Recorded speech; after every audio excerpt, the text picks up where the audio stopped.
Hello friends, आज मी बनवत होती चिरमुऱ्यांचा भडंग. तर त्यासाठी लागणारे सर्व साहित्य मी एकत्र करून ठेवले होते. हा रुचिराचा कोल्हापुरी भडंग मसालाही आणला होता, तो मी काढून ठेवला. त्यासोबतच चिरमुरे साफ करून ठेवले होते. आणखी शेंगदाणे, लसूण, कढीपत्ता माझ्याकडे कमी होता त्यामुळे एकच घेतला मी. आणखी रोस्टेड चना डाळ आणि त्या मसाल्यामध्ये, रुचिराच्या मसाल्यामध्ये सर्व काही असते, जसे की मीठ, तिखट, हळद.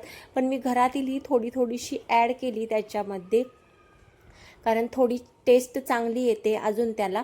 आणखी शेंगदाणे तेलामध्ये मी डीप फ्राय करून घेतले, ते चांगले फ्राय केले आणि चिरमुऱ्यावरती काढून घेतले.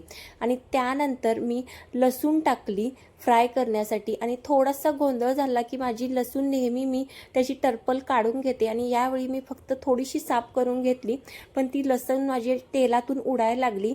एकदा उडली आणि दुसऱ्या वेळी तर थोडी खूप जास्त उडली आणि किचन कट्ट्यावरतीही तेल उडाले, खूप आजूबाजूलाही थोडे उडाले. आणि त्यानंतर मग जो मी मसाला होता तो डायरेक्ट तेलामध्ये टाकला आणि तो चांगला तेलामध्ये शिजवला आणि चिरमुऱ्यावरती टाकून हा चांगला मिसळून घेतला. मस्त भडंग तयार झाला होता, टेस्टी झाला होता, कारण रुचिराचा भडंग मसाला त्याच्यामध्ये वापरल्यामुळे त्याला टेस्ट खूप छान येते.